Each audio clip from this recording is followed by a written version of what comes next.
Welcome to ஐரக்ஷன் channel. எங்களோட videos உங்களுக்கு பிடிச்சிருந்ததுன்னா லைக் பண்ணுங்க, கமெண்ட் பண்ணுங்க, ஷேர் பண்ணுங்க, மறக்காம சப்ஸ்கிரைப் பண்ணுங்க. ஓகே, இப்போ என்ன வீடியோ பார்க்க போறோம்? எறும்பு முருகேசன் சேனல் என்ன பார்க்க போறோம்? இப்போ ரீசெண்டா போட்ட வீடியோ தான் பார்க்க போறோம். பார்க்கலாமா? டோலர்களே, இந்த வீடியோ யாரோட மனதையும் புண்படுத்துறது நோக்கமில்ல பாத்துக்கங்க. அதையும் மீறி எந்த டோலரோடைய மனதாவது புண்பட்டா அதுக்கு கம்பெனி பொறுப்பு இல்ல.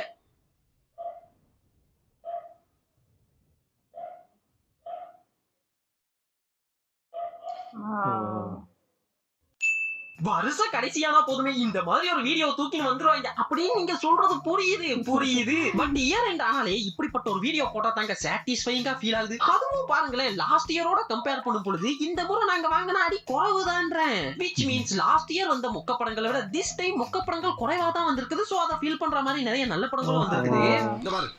ஒண்ணு மட்டும் தான் நம்ம கணக்கு பார்க்கணும். நேத்து எவ்வளவு அடிச்சிருக்காரு, இன்னைக்கு எவ்வளவு அடிச்சிருக்காரு. நேத்து 10 அடி அடிச்சிருக்காரா, இன்னைக்கு 8 அடி தான் அடிச்சிருக்காரு. அப்படின்னா 2 அடி நமக்கு லாபம், அவருக்கு அம்புட்டு நட்டம்.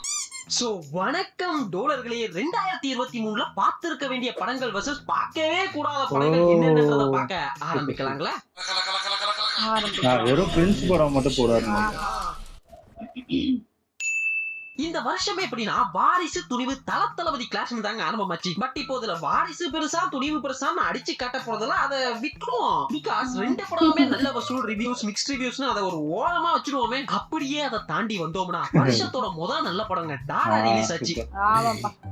உலகத்துல பாதி பிரச்சனை காரணமே இந்த அப்பனுங்க பண்ற தப்பு தானே. இந்த சிங்கிள் பேரண்ட் கான்செப்ட்ல தமிழ்ல நிறைய படங்கள் வந்திருக்குதுங்க. ஆனா ஒரு அப்பாவோட சிங்கிள் பேரண்டிங் எப்படி இருக்கும், அதுக்குள்ள இருக்க லவ்னு ஒரு சின்ன கான்செப்ட வச்சு சரியான காஸ்டிங்கோட ஒரு ரிஃப்ரெஷிங்கான ஃபீலோட இருக்கும் போதே அடுத்தடுத்து அயோத்தி அண்ட் நாங்க ரொம்ப நாள் காத்திருந்த விடுதலை பார்ட் 1 2 தரமான படங்கள் ரிலீஸ் ஆச்சு. பேரை வச்சு அடிச்சு என்ன அமனமாக்குனதுக்கு அப்புறம் தான் நீயும் நானும் சமம்னு உனக்கு தோணுதுல. அயோத்தியெல்லாம் நான் எதிர்பார்க்கவே இல்லைங்க. அதுவும் சசிகுமார் சார்ட்ட இருந்து நான் இதை எதிர்பார்க்கவே இல்ல. What is sudden surprise? This is sudden surprise to me also. And அப்படியே இந்த பக்கம் பார்த்தோம்னா விடுதலை, விஜேஎஸ் அண்ட் சூரி போட்டி போட்டு பெர்ஃபார்மன்ஸ் பண்ணிருந்தாங்க. என்னடா இது வருஷ தொடக்கத்துல இருந்து எல்லாமே சுமூகமாவே போகுதே அப்படின்னு இருக்கும்போது தாங்க கப்சான்னு ஒரு படம். மத்தியால மட்டும் இல்ல, ரப்பிங் படமா குடிச்சிட்டு இருக்கிற பலமான கைகளாலும் தான். அதுதான் பேர்லயே இருக்குதே கப்சான்னு. படம் என்னமோ கன்னட லாங்குவேஜ் படம் தான். ஆனா அந்த ட்ரெய்லர் பார்க்கும்போது கேஜிஎஃப் ஓட ஒரு வைப் வருதே. அதுவும் கன்னட படம், இதுவும் கன்னட படம். வெள்ளையா இருக்கவே போய் சொல்ல மாட்டான். அந்த படத்துக்கு போனீங்க ஒரு 3 மணி நேரம் உள்ள போயிட்டோமே, கொடுத்த காசுக்கு உட்காந்துதானே ஆகணுன்றதுக்காக வெறும் ஊம குத்தா குத்துனாங்க. நான் என்னமோ கேஜிஎஃப் வைப்ல இருக்க போதுன்னு தான் போனேன். ஆனா தக்காளி கேஜிஎஃப் திரும்ப எடுத்து வச்சிருந்தாங்க. அதே அம்மா சென்டிமெண்ட், அதே ஹீரோ ஹீரோயின் லவ் ஸ்டோரி, அதே மேக்கிங், அதே மியூசிக்னு எல்லாத்தையும் வச்சிருந்தாங்க. சரி, அடிச்சத நல்லாவது பண்ணியானா என்கிட்டயும் பட்ஜெட் இருக்கு, என்னாலையும் பண்ண முடியும்ன்ற மாதிரி கேஜிஎஃப் படத்துல இருக்க ஃபைட் சீனை மட்டுமே எடுத்து ரீக்ரியேட் பண்ணி அத கதையே இல்லாம கொடுத்தா எப்படி இருக்கணும், அதுதாங்க கப்சா.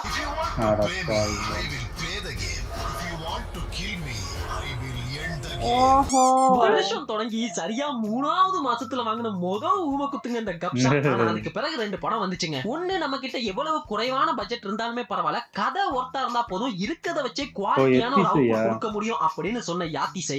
கௌதம் கார்த்திக் ரொம்ப நாள் கழிச்சு நடிச்ச ஒரு நல்ல படம் ஆகஸ்ட் 16 1947 தான். தக்காளி அடிச்சு சொல்றேன், உங்கள பலர் இந்த 2 படமும் பார்த்திருக்க மாட்டீங்க. அது யாத்திசைல எல்லாம் எனக்கு பிடிச்சது என்ன தெரியுமா, மன்னர்கள்னா இப்படித்தான் இருப்பாங்க அப்படின்னு தமிழ் சினிமால இது வரைக்கும் குளோரிஃபை பண்ணி காட்டினதெல்லாம் உடைச்சு மன்னர்களும் சாதாரண மக்களை போல தாப்பா இருப்பாங்க, இவ்வளவுதான் அப்படின்னு அதுல காட்டியிருப்பாங்க. அவ்வளவு ரியாலிட்டியா இருக்கும். குறிப்பா எல்லாமே நம்புற மாதிரி இருக்கும். அப்படியே கட் பண்ணா தவறி கூட நல்ல படம் பண்ணாத கௌதம் கார்த்திக் கிரிஞ்சி கேரக்டர் மட்டுமே பண்ணக்கூடிய குக்வித் கோமாளி புகழ், இவங்க 2 பேருமே சேர்ந்து ஒரு நல்ல படம் நடிச்சிருந்தாங்க. கத்தி வச்சிருக்க மாதிரி பயந்துட்டே உங்களுக்கு சுதந்திரம் கிடைச்சா மட்டும் என்னடா ஓ, தமிழ் சினிமால நல்ல படம்லாம் வருதோ அப்படியெல்லாம் வரக்கூடாது. இருங்கடா, இந்த வருஷத்துக்கு என் கோட்டா அப்படின்னு அதே மந்த்ல நம்ம லாரன்ஸ் மாஸ்டர் விட்ட வெடிதாங்க. இது வெடியெல்லாம் கிடையாது, தமிழ் சினிமாவோட அணுகுண்டு தான் ருத்ரன். அது எப்படி லாரன்ஸ் மாஸ்டர் உங்களால மட்டும் தமிழ் சினிமால ஒரு 1000 வாட்டி அடிச்சு துவைச்சு போதாத குறைக்கு ஹீரோயிசம், மாஸ் மசாலான்னு எல்லாத்தையும் அள்ளி தெளிச்ச கதையா தேடி தேடி தேடி தேடி தேடி தேடி நடிப்பீங்களோ? அப்பா அம்மாவை சொந்த ஊர்ல விட்டுட்டு பிள்ளைங்க எல்லாம் ஃபாரின்ல இருக்க குடும்பமா தேடி பார்த்து அவங்களையெல்லாம் போட்டு தள்ளிட்டு சொத்தையெல்லாம் சுருட்டக்கூடிய வில்லன் சரத்குமார் தன்னோட குடும்பத்தை கொன்னதுக்காக பழி வாங்குற ஹீரோ. எப்படி பார்த்தாலும் அதே பழைய hero villain clash, 4 Avengers fight, 2 duet, ஒரு குத்தாட்டம். லாரன்ஸ் மாஸ்டர் இந்த இந்த ஃபார்முலாவையும் பிரிக்க முடியாது போலயே. பூமியை படைச்ச சாமிடானா ருத்ரன். இந்த ருத்ரன்லாம் பார்த்துட்டு ஒரு மனிதனால் எப்படி இப்படிப்பட்ட படம்லாம் எடுக்க முடியும்னு தியேட்டருக்கு போறதையே வெறுத்து ஒரு மாசமா வீட்லயே இருந்தேங்க. அப்பதாங்க புண்பட்ட நெஞ்சத்தை படம் பார்த்து ஆத்துன்ற மாதிரி ஒரு படம் குட் நைட் ட்ரெய்லர் பார்த்து போய் முடிவு பண்ணிட்டேன். தமிழ் சினிமாக்கு ஒரு புது concept, Manikandan lead role, so கண்டிப்பா மினிமம் கேரண்டின்னு நம்பி தியேட்டருக்கு போனேன். அந்த எக்ஸ்பெக்டேஷனை 200% ஃபுல்ஃபில் பண்ண படம்னா அது குட் நைட் தாங்க.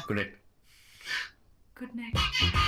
அகைன் ஒரு சின்ன கான்செப்ட், தூக்கத்துல கொரட்டை விடுற ஹீரோ, அதனால அவர் ஃபேஸ் பண்ணக்கூடிய ப்ராப்ளம்ஸ், அதுக்குள்ள இருக்கக்கூடிய கேரக்டர்ஸ் உடைய ஃபீலிங்ஸ் எப்படி எல்லாம் ப்ளே பண்ணுதுன்றத அருமையா சொல்லிருப்பாரு இந்த படத்துடைய டைரக்டர் விநாயக் சந்திரசேகரன். சோ அந்த குட் நைட்டுக்கு பின்னாடி அடுத்தடுத்து போர் தொழில், தண்டட்டி, மாமன்னன் ஒரு சில நல்ல படங்கள்லாம் வர ஆரம்பிச்சது. அதுவும் இந்த தண்டட்டி எல்லாம் ஓடிடில ரிலீஸ் ஆன அப்புறமா தான் நானே பார்த்தேன். கோவம் வந்தா ஆளையே வெட்டுவோம் அப்படின்ற ஒரு ஊர், போலீஸே போக பயப்படுற அந்த ஊருக்கு நம்ம போலீஸ் பசுபதி போறாப்ல. ஏன் போறாருன்னா அந்த ஊர்ல ஒரு அப்பத்தா காணாம போயிரும், அதை கண்டுபிடிக்கும் பொழுது அவங்க இறந்துருவாங்க. சோ அவங்களுடைய பணத்தை ஒப்படைக்கணும்ன்றதுக்காக போவாப்ல. அப்போன்னு பார்த்து அந்த அப்பத்தா போட்டிருந்த தண்டட்டி காணாம போயிரும். சோ அதை எப்படி அந்த போலீஸ் கண்டுபிடிக்கிறாங்க, அதை சுத்தி நடக்கக்கூடிய பிளே என்ன, ஒரு குடும்பத்துல நடக்கக்கூடிய சாதாரணமான விஷயங்களை வச்சு அருமையா ஸ்கிரீன் பிளே பண்ணிருப்பாங்க.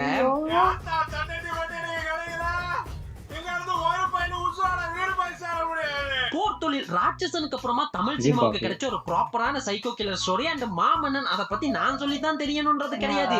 என்னடா இது அடுத்தடுத்து நல்ல படங்களா வருதே அப்படின்னு ஆச்சரியத்துல இருக்கும் பொழுதுதான் நம்ம பிரபாசனா இந்த வாரே இருந்த தாங்கிற மாதிரி ரொம்ப நாள் அண்ணா சிஜி விஎஃப்எக்ஸ் எல்லாம் ஒர்க் பண்ணி நமக்காக கொடுத்த படம் தாங்க. மட்டெக்ஸ்ல கட்டி வந்த ராவணன், சீமானோட அத்தை பையன் Raman, Planet of the Apes, Batman, Ghost ரைடர்னு தனக்கு என்னெல்லாம் வித்த தெரியுமோ அத்தனையும் இறக்கி உலக சினிமாக்காக ஒரு புதுமையான படைப்பு கொடுத்திருந்தாப்ல பிரபாஸ்னா. நான் முன்னாடியே சொன்னேன்ல, தவறுதலா கூட நல்ல படம் நடிக்காத ஒரு சிலர்லாம் இருக்காங்க. அந்த ஒரு சிலர்லாம் நம்மாலும் வருவாப்ல. ஆனா அது மொக்க படம் எல்லாம் கிடையாதுப்பா. பிகாஸ் ஒரு படம் நல்லா இருக்கும்ன்ற எக்ஸ்பெக்டேஷனோடயோ இல்ல எந்தவித எக்ஸ்பெக்டேஷன் இல்லாமலோ போய் ஜூடி வாங்கினா தான் அது மொக்க படம்னே சொல்ல முடியும். ஆனா ஒரு படம் மொக்கையா தான் இருக்க போகுதுன்னு தெரிஞ்சு அது எப்படியெல்லாம் மொக்கையா இருக்க போகுதுன்னு பாக்குறதுக்கு எப்படிங்க மொக்க படம் ஆகும்? நான் கண்டென்ட்டுக்காக தான் தியேட்டருக்கு போனேன். படம் பார்த்தேன். இதை பற்றி மேலும் தெரிந்து கொள்ள ஆதிபுரு ஸ்பெஷல் வீடியோன்னு நம்ம சேனல்லே இருக்குதுப்பா, அதை போய் பாருங்க. அந்த பக்கமா தெலுங்குல நம்ம பிரபாசன் ஆதிபுருஷிட்டா, இந்த பக்கமா நம்ம கருத்து கந்தசாமி முத்தையா இருக்காப்ல மலம போல தாங்கிட்டு இருக்க அந்த ஒத்த கதைக்கு கார்த்தி, விஷால், சசிகுமார், கௌதம் கார்த்திகை தொடர்ந்து மீண்டும் ஒரு முறை காஸ்டிங் மாத்தி வெளிவிட்ட வெடிகுண்டு தாங்க காதர் பாஷா என்கின்ற முத்துராமலிங்கம். காதர் பாஷா பூணும் சொல்லலாம், புய்பமும் சொல்லலாம், நீங்க சொல்ற மாதிரியும் சொல்லலாம்ன்ற மாதிரி அந்த மனுஷன் தாங்கிட்டு இருக்க அந்த ஒத்த கதைக்கு அதையே கொம்பன், மருது, கொடி வீரன், தேவராட்டம் இப்படியே எடுத்துக்கிட்டே இருந்தா இதுக்கு இல்லையா ஒரு எண்டு, இதுக்கு இல்லையா ஒரு எண்டு. ஒரு படத்தைங்க ஆடியன்ஸ் கலாய்க்கலாம், ரிவ்யூவர்ஸ் நாங்க கலாய்க்கலாம், ஆனா படத்தோட ஹீரோவே கலாய்ச்சி பாத்துருக்கீங்களா? அது இந்த படத்துக்கு தாங்க நடந்துச்சு. கார்த்தி 25ல ஆர்யா அதை பத்தி பேசியிருந்தாப்ல. பண்ண வேண்டிய ஒரு படம், அந்த ஸ்கிரிப்ட் என்கிட்ட வந்தது. நான் வந்து அவர் ஒரு ஃபங்க்ஷன்ல பாக்குறேன். ஃபங்க்ஷன்ல பார்த்துட்டு மச்சான் இந்த மாதிரி இந்த படம் பண்றியாமே நீ அப்படின்னு கேட்டாரு. நான் உள்ள ஃபீல் பண்ணிட்டேன், பையன் மிஸ் பண்றான் போல இருக்கு. ஆமா மச்சான் நீ ஏன்டா பண்ணல அப்படின்னு கேட்டேன். இல்லடா எனக்கு அந்த கேரக்டர் கொஞ்சம் செட் ஆகலடா. ஓகேடா அப்படியே கடைசியில போகும்போது மச்சான் கொஞ்சம் பார்த்து பண்றா அப்படின்னா, என்னடா இவன் பார்த்து பண்றான்னு சொல்றான்னு அந்த அர்த்தமே புரியல. ஆனா படம் ரிலீஸ் ஆன அப்புறம் புரிஞ்சது. அதுக்கப்புறம் வந்து எவனாவது காத்திட்ட ஸ்கிரிப்ட் சொல்லிட்டு வந்தானே அந்த கதையை கேட்கறது. எப்படியும் மறுபடியும் அடுத்த வருஷம் வருவான், இதே கதையை சொல்லுவான். வேணா பாருங்களேன், அரை வருஷம் முடிஞ்சதுங்க. ஓகே பரவாயில்ல. மொக்க படம் வர்சஸ் நல்ல படம்ன்ற ரேஷியோ இது வரைக்கும் நல்லா தான் இருந்தது. அப்போதாங்க எஸ்கே அவருடைய கரியர் பெஸ்ட் படம்னு நான் சொல்லக்கூடிய படங்க மாவீரன் வந்தது. வாட்டர் ஸ்கிரீன் பிளே, இந்த நிறைய படங்களுடைய ஸ்கிரீன் பிளே எல்லாம் புக்கா போடுவாங்க. அப்படி இந்த படத்துடைய ஸ்கிரீன் பிளே புக்கா போடணும்னு எனக்கு ஒரு ஆசைங்க. ஒருவேளை புக்கா இருக்கும்னு தெரியல, உங்களுக்கு தெரிஞ்சிருந்தா கமெண்ட்ஸ்ல சொல்லிட்டு போங்க. ஏன்னா ஒரு ஸ்கிரீன் பிளேல ஃபைட் சீனை எழுத முடியும்ன்றத காட்டியிருந்தாப்ல மடன் அஸ்வின். வீரன் தன் இடத்தில் இருந்த தூசை தட்டினான், விரல்களை மடக்கி பார்த்தான். கட் பண்ணா இது செப்டம்பர் மாசம். இந்த மாசம் தாங்க ஒரு அபூர்வமான மாசம்னு சொல்லலாம். ஏன்னா எப்பவுமே கிரிஞ்ச மட்டுமே படமா எடுக்கக்கூடிய ஆதிக் ரவிச்சந்திரன் ஒரு பெஸ்டான தியேட்டர் மெட்டீரியல் மார்க் ஆண்டனி இறக்குனாப்ல. இன்னொரு பக்கம் பி வாசுக்கு வேண்டாம் அப்படின்னு சொல்ல நான் சந்திரமுகி 2 எடுத்து சந்திரமுகி 1ஓட பேரையும் சேர்த்து கேட்பேன்டா அப்படின்னு எடுத்த சந்திரமுகி 2. இன்னொரு பக்கம் நாங்கெல்லாம் ட்ரெய்லர் மட்டும் தான் நல்லா கட் பண்ணுவோம், படத்தை இஷ்டமேனிக்கு கட் பண்ணுவோம் அப்படின்னு எடுத்த சைக்கோ கொலைக்காரர்கள் கொண்டாடும் வெற்றி இறைவன். இன்னொரு பக்கம் வருஷத்துக்கு 3 படம் நடிக்கணுமே சந்தானம் நான் நடிச்ச கிக். இதுக்கெல்லாம் நடுவுல எந்தவித ப்ரொமோஷனுமே இல்லாம இந்த கிரிஞ்சி படங்களுடைய கிளாஷ்ல ப்ராப்பரா ஸ்கிரீன் கூட அலோகேஷன் ஆகாம ரிலீஸ் ஆன இந்த வருஷத்துடைய பெஸ்ட் மூவி சித்தா. நான் ஒவ்வொன்னா வரேனே. இதுல இந்த சந்திரமுகி 2 விட்டுருவோம், ஏன்னா அது லாரன்ஸ் மாஸ்டருடைய கோட்டா. அது மட்டும் இல்லாம அந்த கூட்டணியை பார்த்தாலே தெரியும் இவங்க எல்லாம் தவறி கூட நல்ல படம் கொடுக்க மாட்டாங்க அப்படின்ற கேட்டகரி. அதனால அதை விட்டுருவோம். இதுக்கு மேல இதை பத்தி தெரிஞ்சுக்கணும்னா ஒண்ணும் கிடையாது. புது வருஷத்துக்கு சன் டிவில போறோம், நீங்களே பார்த்து தெரிஞ்சுக்கோங்க. இப்போ இந்த கிக்குக்கு வருவோம். அது எப்படின்னா சந்தானம்னா ஒரு கோட்டா வச்சிருக்காப்ல. நான் வருஷத்துக்கு 3 படம் நடிச்சிருவேன்ப்பா, அது ஓடுதோ ஓடலையோ நான் நடிச்சிருவேன், என் கல்லாவ நான் கட்டிடுவேன் அப்படின்ற கோட்டா. அந்த கோட்டால இந்த வருஷம் வந்த 3 படம் Kick, 80s Buildup and DD Returns. இதுல பாத்தீங்கன்னா டிடி ரிட்டர்ன்ஸ்க்கு மட்டும் நிறைய ப்ரமோஷன் பண்ணாங்க. அவ்வளவு ஏன் சந்தானம்னே நிறைய யூடியூப் சேனல்ஸ்க்கு இன்டர்வியூ எல்லாம் கொடுத்தாப்ல. அப்படி ஒரு இன்டர்வியூல என்ன சொல்லியிருந்தாருன்னா, நான் எல்லா படத்தோட ப்ரமோஷனுக்கும் வர மாட்டேன், ஒரு சில படம்லாம் பண்ணும் போதே தெரியும் இது ஒருத்தர் இது ரீச் ஆகணும், அந்த மாதிரியான படங்களுக்கு மட்டும் தான் ப்ரமோஷனுக்கே வருவேன்னு சொல்லியிருந்தாப்ல. அதே மாதிரி டிடி ரிட்டர்ன்ஸும் நல்லாவே இருந்துச்சு, செம்மையா ஓடிச்சு. ஆனா இப்போ அது இல்ல இங்க மேட்டர். அப்போ உங்களுக்கே தெரியுது நீங்க நடிக்கிறதுல பாதி படம் நல்லா இல்ல, அது மட்டும் இல்லாம அது ஓட மாட்டேங்குதுன்னு. அப்புறம் ஏன் அதெல்லாம் பண்றீங்க? அதுவும் இந்த கிக் 80s பில்டப் படம் எல்லாம் பாத்தீங்கன்னா இது படமா இல்ல யூடியூப் சேனல்ல கண்டென்ட் வீடியோ பண்ணுவாங்கல்ல அதுவா, இல்ல அண்ணன் பழைய ஹோமுக்கு போய் லொல்லு சபான்னு நினைச்சு தன்னைத்தானே ஸ்பூஃப் பண்ணிக்கிட்டு இருக்காப்லையா அப்படின்னு டவுட் வர மாதிரியான படங்க. அண்ணா நீங்க அவ்வளவு கஷ்டப்பட்டலாம் நமக்காக படம் கொடுக்கணும்னு அவசியம் இல்ல. நாங்க உங்ககிட்ட கேட்கறதெல்லாம் ஒன்னே ஒண்ணுதான், ஒரு படம் பண்ணாலும் அதை உருப்படியா பண்ணுங்க.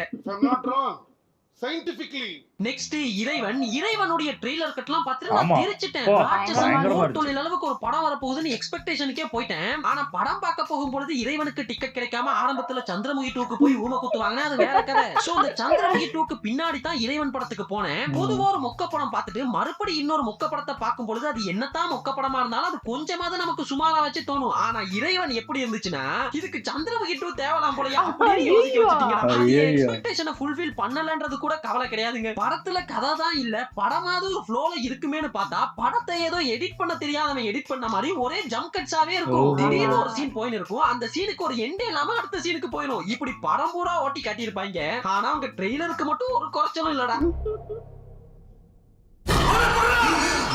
ஆனா இந்த கலவரத்துக்கு மத்தியில வந்த 2 நல்ல படம் தாங்க Mark Antony and Siddha.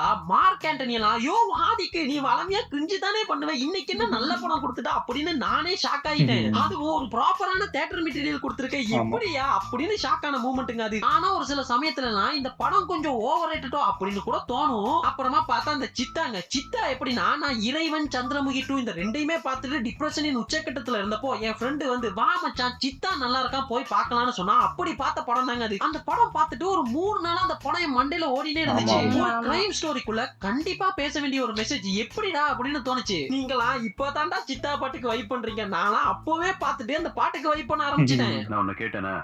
So September மாதத்தில் நீயா நானானு நடந்த மிகப்பெரிய கிரிஞ்சி மூவிஸ் வாருக்கு பின்னாடி ஒரு படம் வருதுங்க, மிருகப்பற்று. உண்மையை சொல்லணும்னா நானும் உங்களை மாதிரி தான் இந்த படம் தியேட்டர்ல வந்தப்போ போய் பார்க்காம ஓடிடில வந்த பின்னாடி பார்த்துட்டு பாருங்களேன் such a feel good movie அப்படின்னு வாய பொளந்தேன். அதே மாதிரி இன்னொரு படமும் வந்தது, அதுதான் கூழாங்கல். இப்படி ஒரு படம் வந்ததாலே உங்கள பலருக்கு தெரியாம இருக்கலாம். படத்தோட கதை ஒரு சிம்பிளான லைனுங்க. கோவிச்சிட்டு போன பொண்டாட்டியை கூப்பிடுறதுக்காக புருஷன் அவனோட சின்ன மகனை கூட்டிட்டு கிளம்புறான். அதுக்கு பின்னாடி என்ன நடக்குது அப்படின்றதுதான் கதை. இந்த படம் ஆஸ்காருக்கு போறதுக்காக இந்த வருஷம் நாமினேட் பண்ணிருக்காங்க. அட்லீஸ்ட் நீங்க இந்த படத்தை தியேட்டர்ல பார்க்கலனா கூட பரவாயில்ல, ஓடிடில இருக்குது, ஒரு வாட்டி ட்ரை பண்ணி பாருங்க, உங்களுக்கே புதுசா இருக்கும். உனக்கு என்ன பிடிக்குமோ மாத்தலாம் அப்படிங்கடா.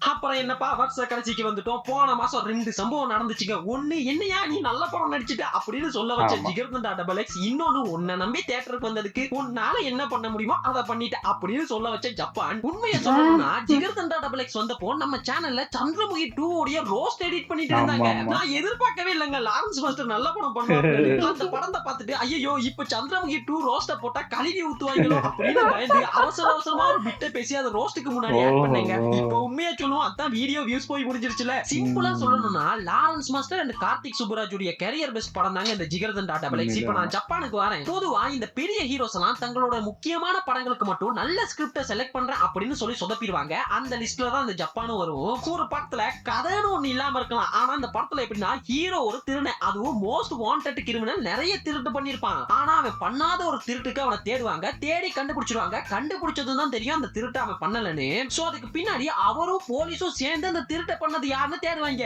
இல்ல புரியல என்னடா லாஜிக்கியோ அவரே ஒரு திருடன் தான், அது என்னடா 2 பேரும் சேர்ந்து தேடுறீங்க. இதுல கார்த்தி 25 தான் ஒரு கேடு. தீபாவளிக்கு டிப்ரெஷன் ஆக வச்சிட்டீங்களா. சீக்கு வந்தா பெருச்சாலி எல்லாம் பிரிஸ்கிரிப்ஷன் எழுதுமா.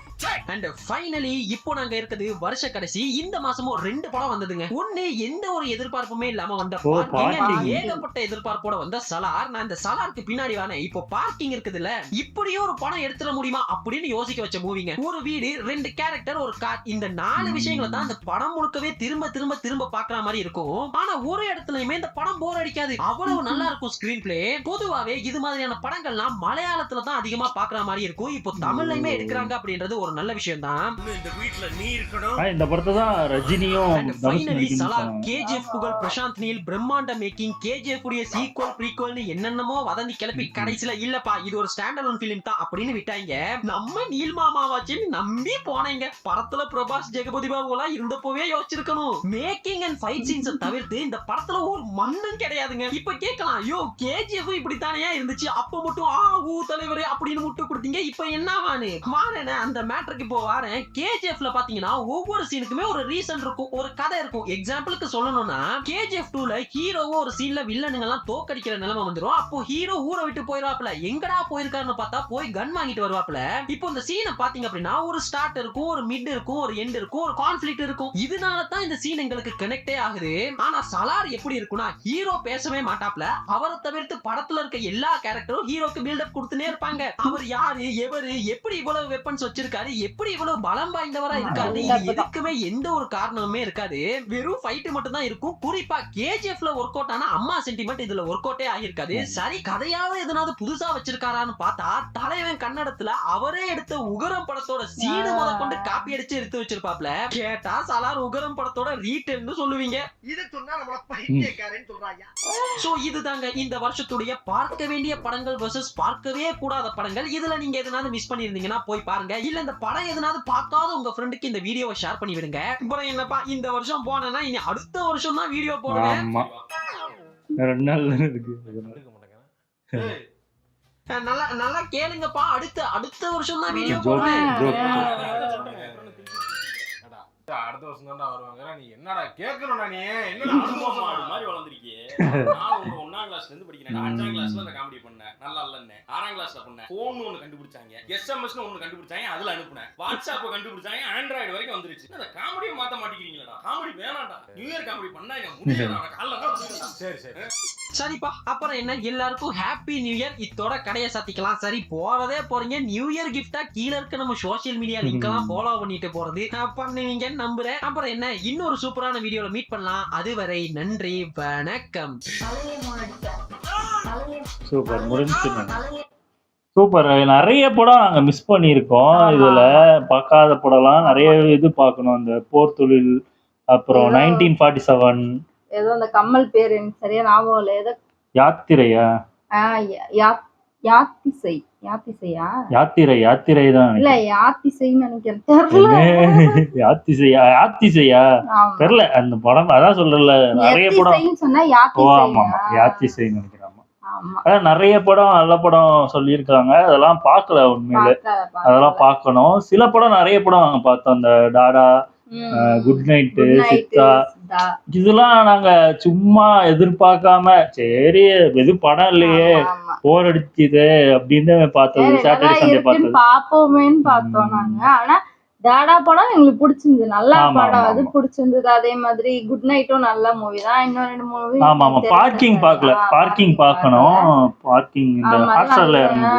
இதெல்லாம் நாங்க ஓரளவுக்கு பார்த்தா எங்களுக்கு ஓகே பிடிச்சிருந்தது. ஆனா சித்தா படம் வந்து ஆமா முடியல எங்களால. இல்ல அது அந்த மைண்டுக்குள்ளே உட்கார்ந்துருச்சு நிறைய விஷயம். ஏன்னா அது நம்ம லைஃபோட சம்பந்தப்பட்டு வரும்போது அது ரொம்ப கஷ்டமா இருந்து பார்க்கும்போது. அதுதான் எங்களுக்கு பிடிச்ச படமும். அந்த பாட்டு எல்லாம் மைண்ட்ல ஓடிக்கிட்டே இருந்துச்சு, அதனால எங்களுக்கு அது பிடிச்சிருந்தது. அது மாதிரி கிரிஞ்சு மூவிங்கிறதையும் நாங்க 1, 2 பார்த்தோம். ஆமா தியேட்டர்லயே பார்த்து மாட்டோம். நல்லா இருந்துச்சு எல்லாரும். ஓகே, இந்த வீடியோஸ் உங்களுக்கு பிடிச்சிருந்தா லைக் பண்ணுங்க, ஷேர் பண்ணுங்க, கமெண்ட் பண்ணுங்க, மறக்காம சப்ஸ்கிரைப் பண்ணுங்க. எல்லாருக்கும் பை.